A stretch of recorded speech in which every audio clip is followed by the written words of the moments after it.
The White House and GOP leaders plan to reveal new details of their plan to cut corporate and individual taxes the week of September 25, and they are imploring lawmakers to reach a budget agreement that could smooth its passage, a key lawmaker told his colleagues Wednesday morning. House Ways and Means Committee Chairman Kevin Brady, RTX, told other House Republicans during a closed-door meeting that they needed to unify with their GOP colleagues or the effort to cut taxes could fail. According to two people in the room. That was a nod to the GOP-supported fight to replace parts of the Affordable Care Act earlier this year, during which the House and Senate tried to pass competing health care bills, splitting the party and culminating in the effort's failure.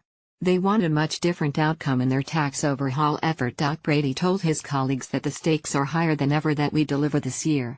The White House released a one-page blueprint in April of the tax law changes it wanted to see, which included slashing the corporate tax rate, simplifying the tax brackets that individuals and families face, and eliminating the estate tax and alternative minimum tax, among other things. After the meeting, Brady said that GOP leaders are working with President Trump and the White House on a comprehensive tax bill.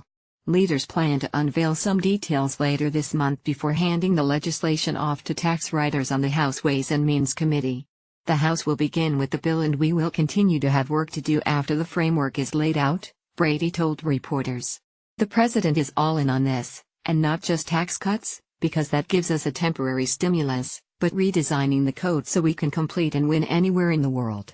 So far, the White House and GOP negotiators have areas of overlap but also areas of disagreement in their tax cut approach. They each want to cut tax rates and simplify the tax code, but they have not agreed on how much. Republican leaders have dismissed concerns about the lack of information, saying that tax discussion is still in the early stages and details will be worked out by the relevant committees. It's the beginning of a very important process to achieve, for the first time in a generation, overhauling our tax system and giving middle-class families a much-deserved break, House Speaker Paul D. Ryan, Republican Wisconsin, said Wednesday. The House, the Senate and the White House are starting from the same page and the same outline, and then the tax writers are going to take it from there on the details. Trump has proposed lowering the corporate tax rate from 35% to 15%, while House GOP leaders believe a rate in the low to mid-20s is more politically viable. They are also debating whether to make the tax cuts retroactive so that they impact all income earned in 2017, or whether to make the changes prospective, impacting income earned in 2018 and beyond. They also haven't agreed on what proportion of the changes should be temporary or permanent. Trump has promised the biggest tax cut in U.S. history. But legislators have not revealed what tax breaks they would eliminate to offset the revenue that would be lost from the dramatic tax rate reductions, which some economists have said could reduce government receipts by more than $5 trillion over 10 years. The framework to be released later this month would be the first time the White House, House and Senate GOP leaders have issued a joint blueprint for their tax plan.